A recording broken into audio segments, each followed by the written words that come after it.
Welcome to News 6 Extra. I am Christopher Heath. It is Thursday, September the 25th. Jerome Baker walking in the shot there. Look at that. Kath Lee, we are getting ever closer to my favorite part of the week, the weekend. That's right. That's right. Thursday. We are weekend adjacent, or Friday adjacent, and then we're weekend adjacent. Yeah, it's close enough. We're getting there. That's the big. That's the big thing. We're getting there. And of course, I will be off. I'm off Friday, Monday, so you will have Lisa Bell in here, and then Monday, TBD. Ooh. Oh no, who knows? Could be anyone. Could be anyone. Could be the Kath Lee show. It may just be at this point. We'll see. Either way, we'll be here. So, because I won't have a chance to talk to you about this tomorrow, let's discuss this real quickly. Trooper Steve has a contraption that he is going to ride over at Cranes Roost Park as part of the Red Bull Roller Coaster Challenge. Oh yeah. And the bike looks like a gator. They are trying to ride this thing, and if I was going to be in town, I would totally be there. To cheer him on and then yell at him to get out of the water as fast as possible. Right. And he was telling me he really doesn't like to swim or to go into the water. So I really hope that him and Sandra Ray are practicing and they're going to not go into the water. I don't think they're practicing. I hope they are, but we wish Trooper Steve the best. Absolutely. And I went out today, and he was getting ready to go out to go do Trooper Steve on patrol. And I said, listen, I'm off this weekend. I'm going out of town Friday, and I won't be back till Monday. I said, I really wish I could be there, if nothing else, to to comfort you on your ride to the hospital. He's like, yeah, I'm gonna be fine. I'm like, yeah.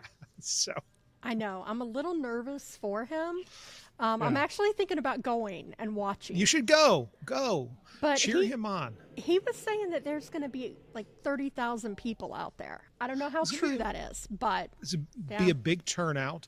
And he was also saying they're combing Cranes Roost Park make sure there's no gators in the water. So that's obviously, but with all the activity and stuff, the gators that are, if they're there, are not going to be, they're going to be getting high-tailed out of there. So he should be fine. I'm more concerned with the course is designed for you and the person on your tandem bike to fall off. Like the whole thing's designed that you're only going to be able to ride it so far, and then eventually you fall off. Right. So right.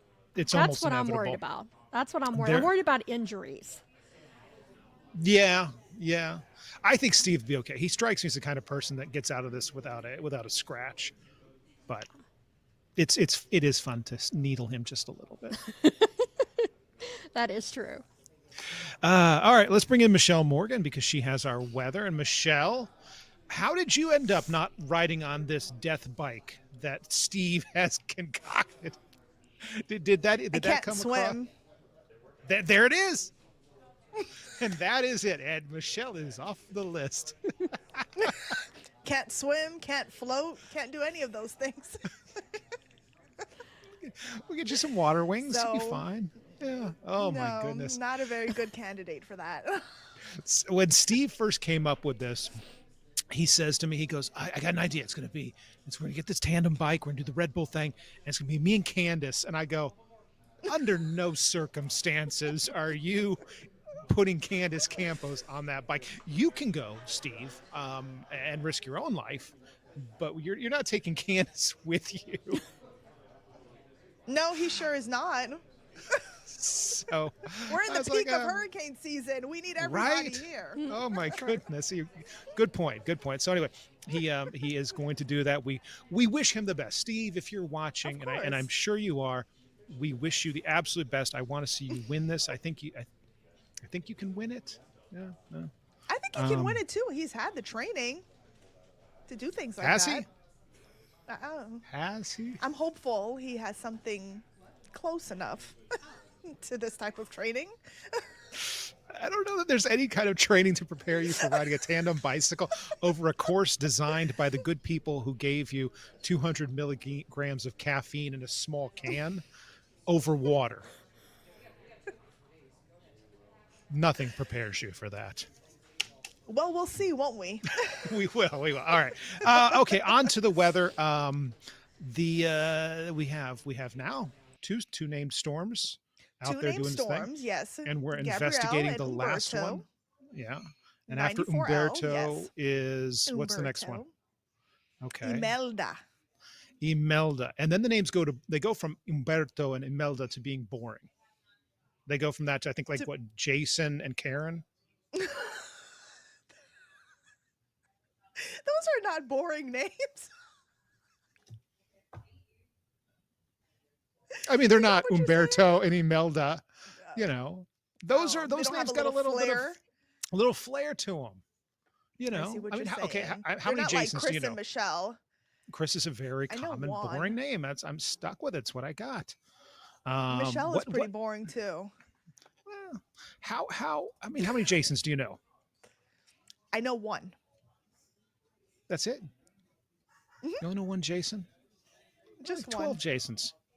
Oh, How many Karens do you know? And I don't mean like the pejorative Karen. I mean like Karen. um, I know one. So Umberto and yes, okay, fine, I don't know an fine. Umberto though, There you or go. an See, Imelda. Imelda. All And right, I'm I old see enough what to you're remember saying. Imelda Marcos. Remember Imelda Marcos? Had the closet with all the Um, shoes. It's like no, I 1980s do stuff. not. No. Okay. All right. I was a baby around that time frame. Well, how old do you think I was? I plead the fifth on that, Chris. Let's go ahead and talk about. Let's go to the weather, Chris. Come on. Let's go Oh to the yeah. weather. Well, we're 7 minutes in and we haven't even done weather yet. All right, Michelle, I will acquiesce to you controlling it from here on out. Give us the Thank you. forecast. Alrighty, so the peak of hurricane season was September 10th, but it is looking very busy out in the tropics here. As we take a look at the map, I am tracking three features, and two of them are named. We have Gabrielle over the northern Atlantic, and then we have newly formed Umberto, which formed yesterday. That is hanging over the tropical central Atlantic at the moment. But all eyes are on this feature here, which we are calling Invest 94L because we're investigating it.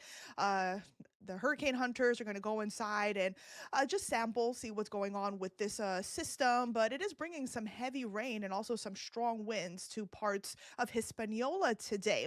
So, the National Hurricane Center, we're still looking at a high chance for tropical formation as we go through the next 2 to 7 days. We're looking at a 70% in the next 2 days and a 90% in the next 7 days. Now, just to keep in mind that it is moving over land. So, anytime you have a system, a tropical wave, going over a land, you have land interaction that tends to weaken it. So it's still looking very good on satellite imagery here as we take a look at that. A lot of the showers and thunderstorms trying to wrap around the center. So it is trying to condense, it's trying to get its act together. Now, taking a look at the spaghetti models for Invest 94L, somewhat of a consensus, but still all over the place. We don't have that compact where all the lines are on top of each other, are very close together. So we do have that area of low pressure which is called Invest 94L over the Hispaniola Islands, over Dominican Republic. A few of the models keeps it, I would say, right over parts of the islands there. Look like Bahamas, Turks and Caicos, as well as Puerto Rico. So all of those islands will need to continue to monitor the progression or this forecast, how it evolves. Now, what gets interesting as we take a look at the models here, some models are taking more of a westerly shift. Again, this is for the center of the system. It could get close to the Florida coast, which for us, we won't see direct impacts, but we can certainly see indirect impacts. There's still a lot of uncertainty with this particular forecast because we have a cutoff low that could potentially form over Florida as we go into the weekend. We also have a cold front that is heading our way. So, depending on those features, when it gets closer and closer to Florida, will depend on the projection of this system. But nonetheless, it could potentially bring rough surf, some strong waves to Central Florida beginning on Monday. So, tropical takeaways, a development is possible this weekend on Invest 94L. Again, if it becomes a tropical storm, the next name on the list is Imelda. And we are looking at development near Bahamas tomorrow through Saturday. As I mentioned before, impacts include rough seas, surf. But again, it depends on the track.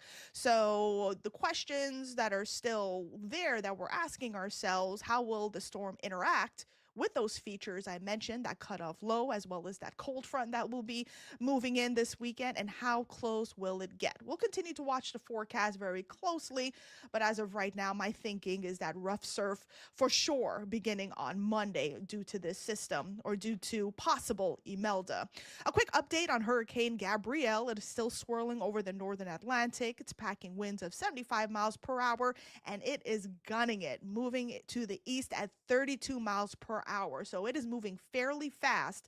It's going to hold on to its hurricane status through the rest of today and then eventually becoming a tropical storm Friday morning, and it could bring heavy rains to parts of Europe Monday morning. So that's next week. Now, Tropical Storm Umberto, which was called yesterday, is packing winds of 50 miles per hour. We're looking at the movement moving to the northwest at 8 miles per hour.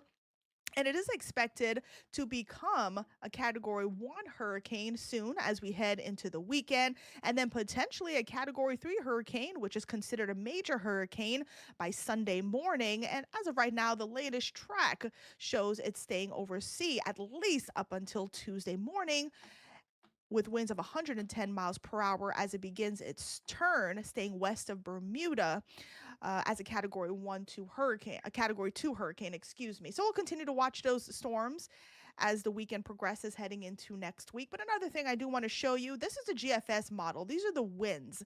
So it does show Invest 94L. Again, the outskirts of this system bringing strong winds to parts of eastern Florida, again, along the coast. And again, that's the GFS model. It still shows Humberto, excuse me, swirling over the tropical Atlantic there. I do want to show you the European model here, which is also showing Invest 94L staying off coast, but again, potential strong winds are certainly possible, and both of the models are showing around Monday morning into Monday afternoon. So we'll continue to watch it very closely and see what happens, but the potential impacts from Invest 94L, which could be Imelda.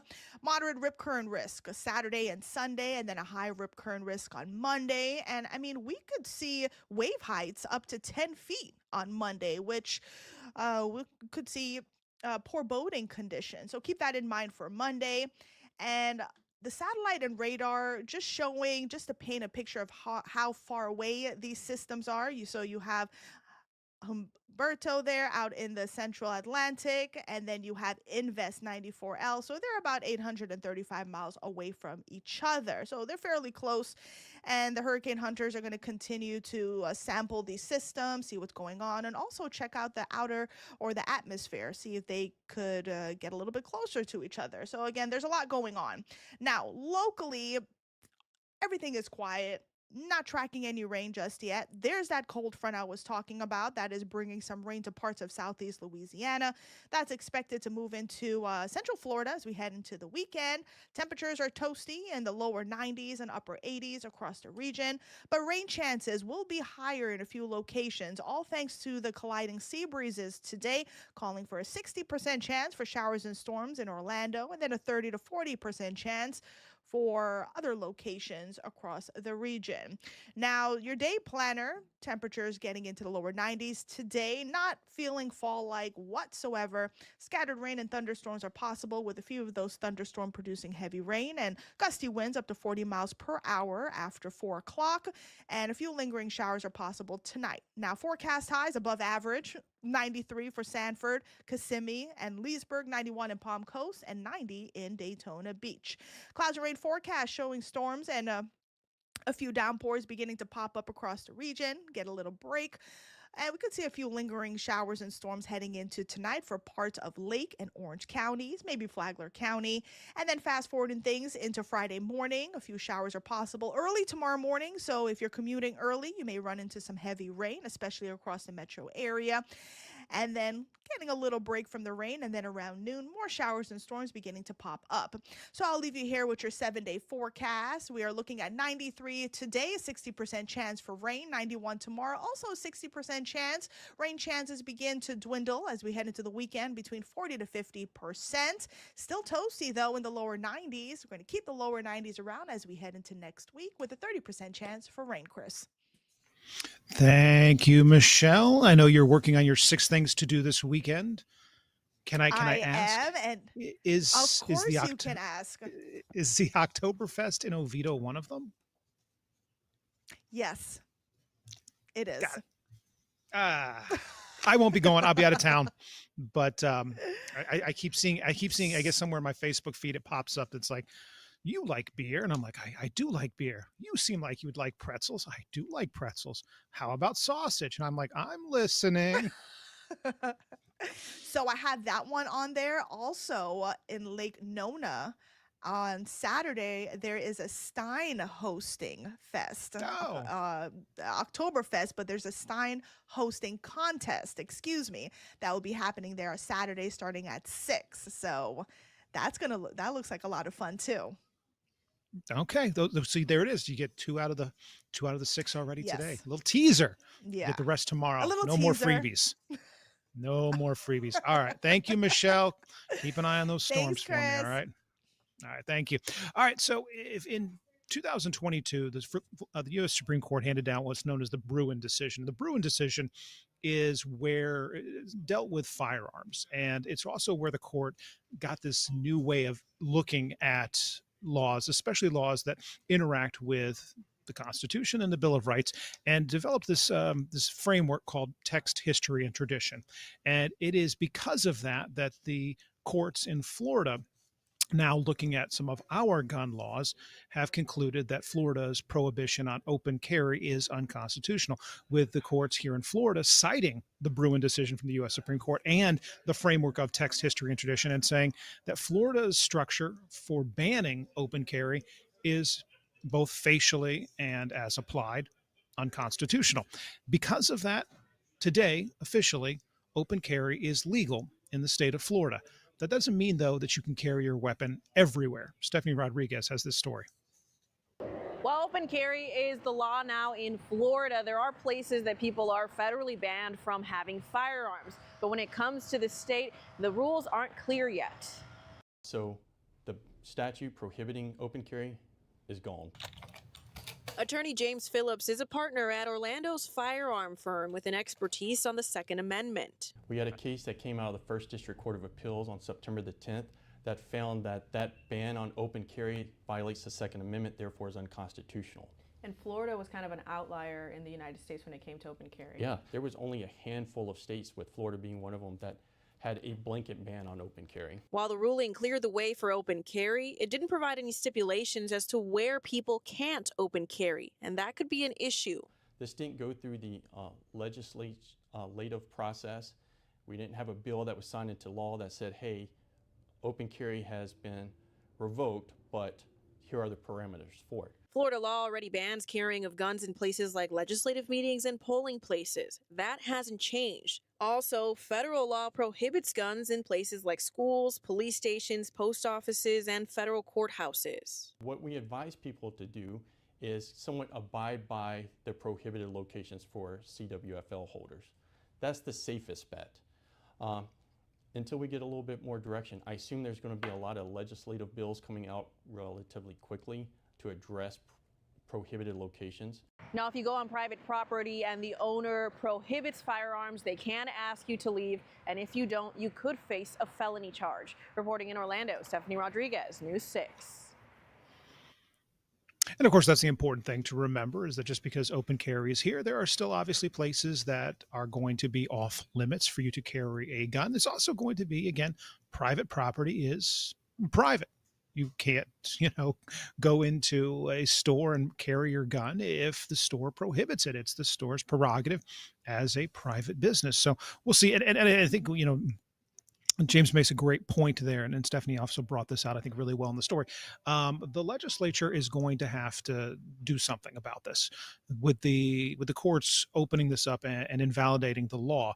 it kind of leaves a lot of questions out there, and that's the point of having a legislative body, is they're going to have to craft some implementing language and really start to define some of the terms for how this can be applied across the state of Florida. All right, stay with us. When we come back, we'll talk about some fraud on Facebook Marketplace and grocery store prices not going in a good direction. We'll be right back.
All right, welcome back to News 6 Extra. I am Christopher Heath.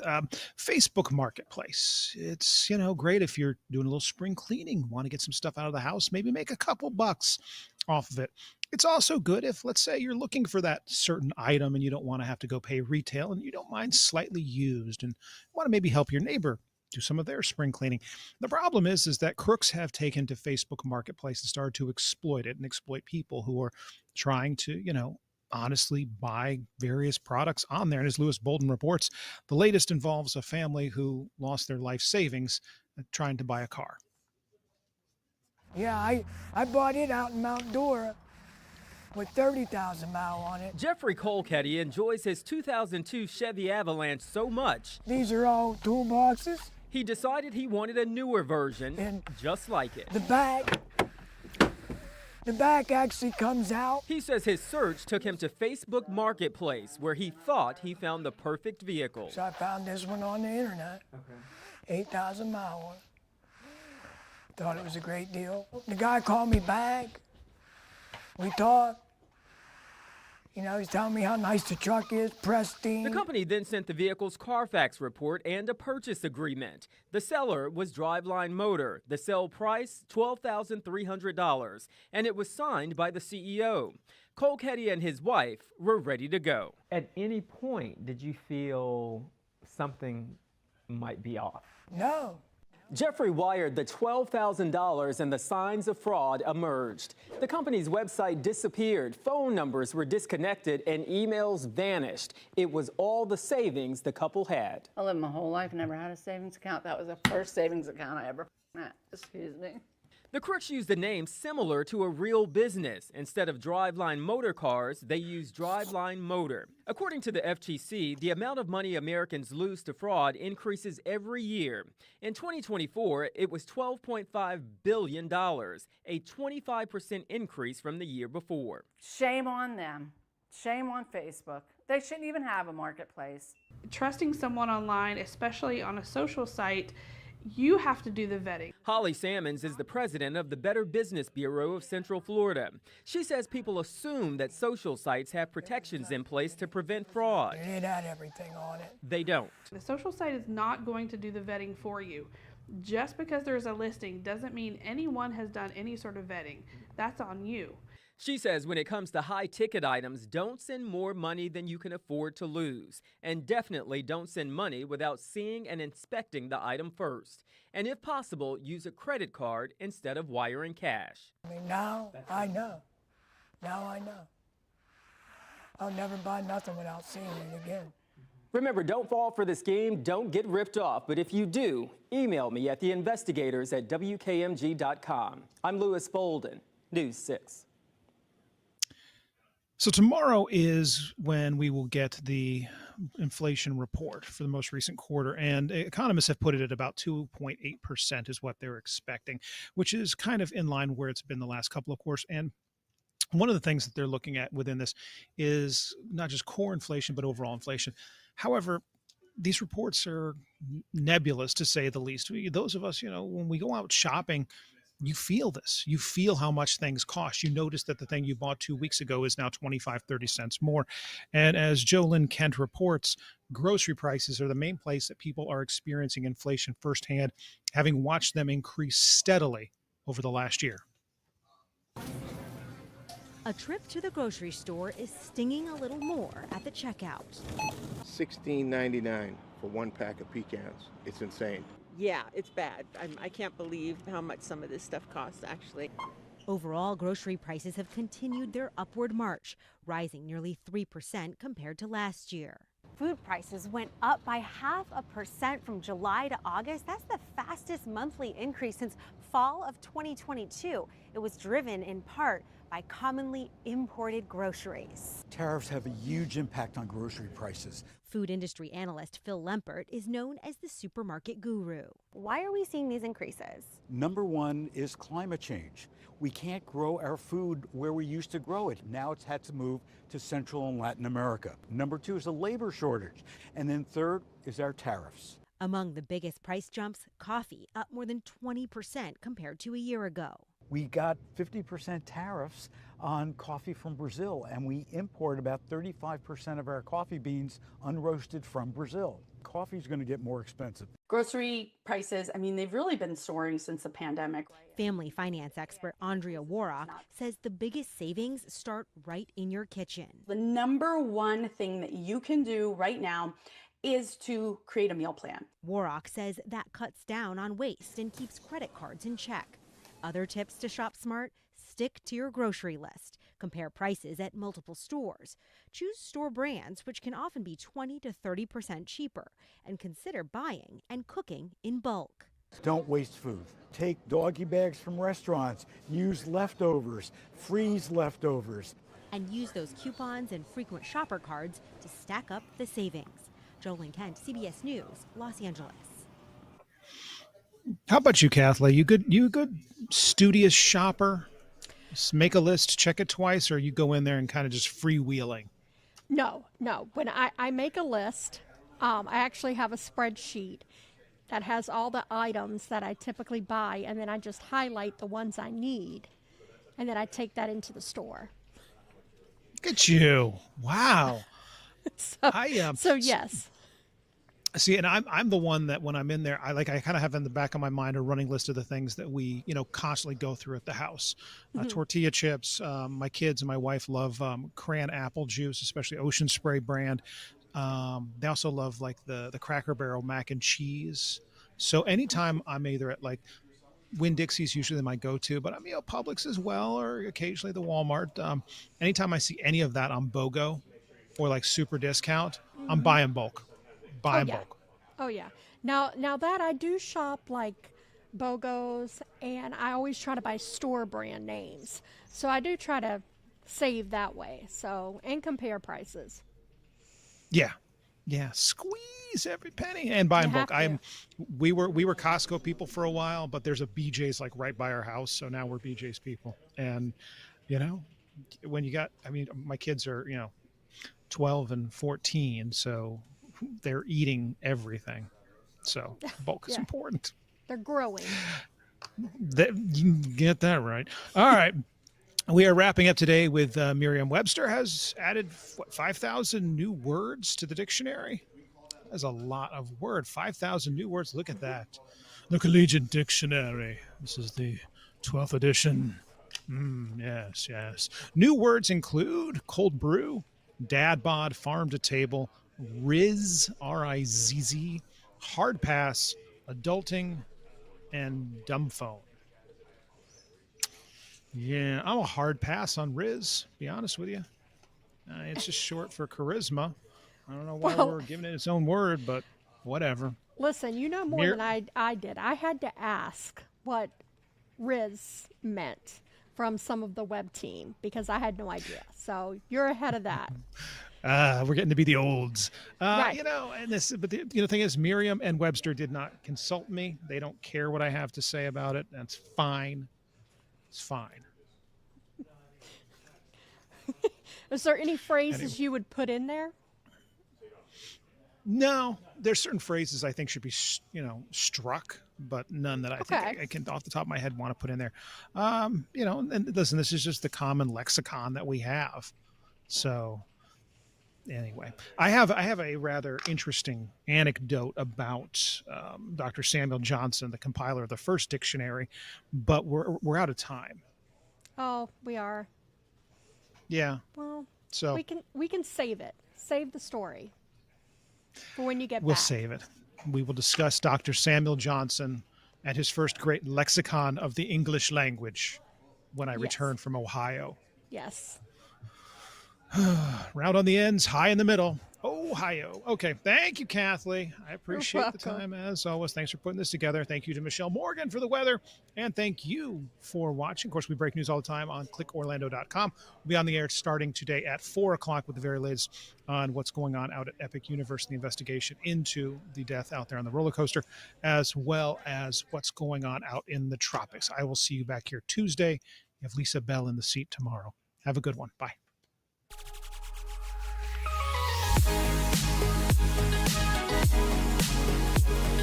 right back.